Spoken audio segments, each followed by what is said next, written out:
فرمایا یا ایھا الناس قد جاءتکم موعظۃ من ربکم وشفاء لما فی الصدور وہدی ورحمۃ للمؤمنین قل بفضل اللہ وبرحمتہ فلذلک فلیفرحوا هو خیر مما یجمعون۔ اے لوگو، تمہارے پاس آ گئی ہے نصیحت، موعظت تمہارے رب کی طرف سے۔ وہ صرف موعظت نہیں ہے، سینوں کے اندر جو روگ ہیں، جو امراض ہیں، ان کا علاج بھی ہے، شفا بھی ہے۔ شفاء لما فی الصدور۔ تیسرے درجے میں وہ ہدایت ہے، وہ بتاتی ہے کدھر جاؤ کدھر نہ جاؤ۔ جیسے آپ نے دیکھا ہوگا پہاڑی راستوں پر قدم قدم کے اوپر کوشن ہوتا ہے، یہاں سپیڈ کم کر لو ورنہ تم کو کسی کھائی میں جا گرو گے۔ تو یہ ہدایت کیا ہے؟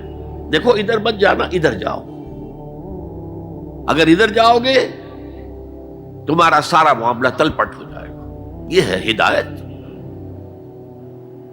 اور جو چیز دنیا میں ہدایت ہے وہ آخرت میں رحمت ہے۔ ہدی ورحمۃ للمؤمنین۔ اب میں چاہتا ہوں ان چار الفاظ میں جو ربط ہے اسے سمجھیں۔ دیکھیے، اگر کسی ایسی زمین پر بارش برسے جو اوپر سے بہت سخت ہے تو پانی بہہ جائے گا، زمین میں جذب نہیں ہوگا تو کوئی روئیدگی پیدا نہیں ہوگی۔ اگر دل سخت ہے تو قرآن مجید ان پر کوئی اثر نہیں کرے گا۔ اس کے لیے سب سے پہلے موعظہ کی ضرورت ہے، وعظ کی ضرورت ہے، نصیحت کی ضرورت ہے، تاکہ دل نرم پڑ جائے۔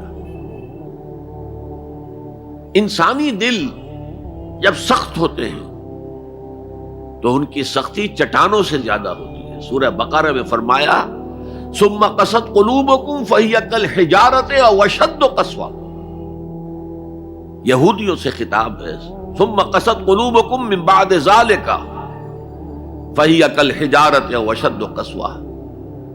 اے بنی اسرائیل، تمہارے اس طرز عمل کے نتیجے میں تمہارے دل سخت ہو گئے اور اب وہ پتھروں سے زیادہ سخت ہے۔ لہذا سب سے پہلے ضرورت کیا ہے؟ دل کی زمین کو نرم کیا جائے، اس میں ہل چلایا جائے۔ یہ کام ہے موعظہ کا، وعظ کا، نصیحت کا۔ ہمارے معاشرے میں کسی زمانے میں وعظ کا بڑا رواج تھا، آج کل یہ چیز ختم ہو گئی، بلکہ وعظ کو گھٹیا بات سمجھا جاتا ہے۔ بھائی کوئی عقلی بات کرو، کوئی علمی بات کرو، تم تو وعظ کہہ رہے ہو، گویا کہ وعظ گھٹیا چیز ہے۔ نہیں، وعظ سے دل میں رقت پیدا ہوتی ہے، نرمی پیدا ہوتی ہے۔ تو قرآن مجید ہی سب سے بڑا موعظہ ہے۔ ہم نے بدقسمتی سے کیا کیا، جب وعظ کہے جاتے تھے تب بھی مثنوی مولانا روم سے، ضعیف احادیث سے، واعظ دستاں زنو افسانہ بند، واعظ بڑے اونچے اونچے ہاتھ چلا کر اور افسانہ جو ہے بیان کر رہا ہے، لیکن اس کا حال کیا ہے؟ از خطیب و دیلمی گفتار اوست، با ضعیف و شاذ و مرسل کار اوست۔ وہ خطیب بغدادی یا دیلمی کی جو احادیث ہیں، جو سب سے گھٹیا درجے کی کتاب حدیث کی، سب سے کم تر درجے کی کتاب حدیث کی، ضعیف کتابوں کے یوں سمجھیے کہ بہت بڑے مجموعے، وہاں سے وہ حدیثیں لا رہا ہے۔ الضعیف و شاذ و مرسل کار ہو، ضعیف حدیث، شاذ حدیث، مرسل حدیث سے وہ بیان کر رہا ہے، قرآن سے اس کا کوئی تعلق۔ قرآن مجید سب سے بڑا واعظ ہے۔ یا ایھا الناس قد جاءتکم موعظۃ۔ یہ دل کو جب نرم کرتا ہے تو پھر اس میں جذب ہوتا ہے، یہ سیکنڈ سٹیپ ہے اس کا۔ اور جب دل میں جذب ہوگا تو دل کے اندر کی بیماریوں کو دور کر دے گا۔ دل کے اندر کی بیماریاں کون سی ہیں؟ تھرومبوسس نہیں، جائنا نہیں، وہ اور ہے۔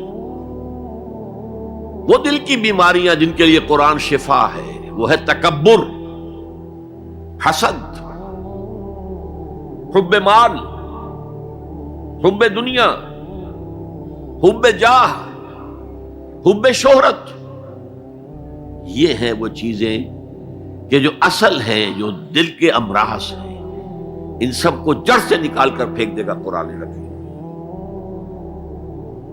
یا ایھا الناس قد جاءتکم موعظۃ من ربکم وشفاء لما فی الصدور، وہ ہدن اور وہ ہدایت ہے، انفرادی زندگی کے لیے بھی ہدایت ہے، اجتماعی زندگی کے لیے بھی ہدایت ہے۔ کبھی اگر سورہ فاتحہ پر آپ غور کریں جو ہماری نماز کا جزو لازم ہے، تو ہم پہلے کہتے ہیں الحمدللہ رب العالمین الرحمن الرحیم مالک یوم الدین ایاک نعبد و ایاک نستعین، یہ ہدایت تو ہمیں پہلے ہی ملی ہوئی ہے۔ پھر جو ہم کہتے ہیں اہدنا الصراط المستقیم، اللہ کو ہم نے پہچان لیا، اسے رب العالمین مان لیا، اسے رحمان مان لیا، اسے رحیم مان لیا، اسے روز جزا کا حاکم مطلق مان لیا، تو اب کون سی ہدایت رہ گئی؟ ہدایت تو آ گئی۔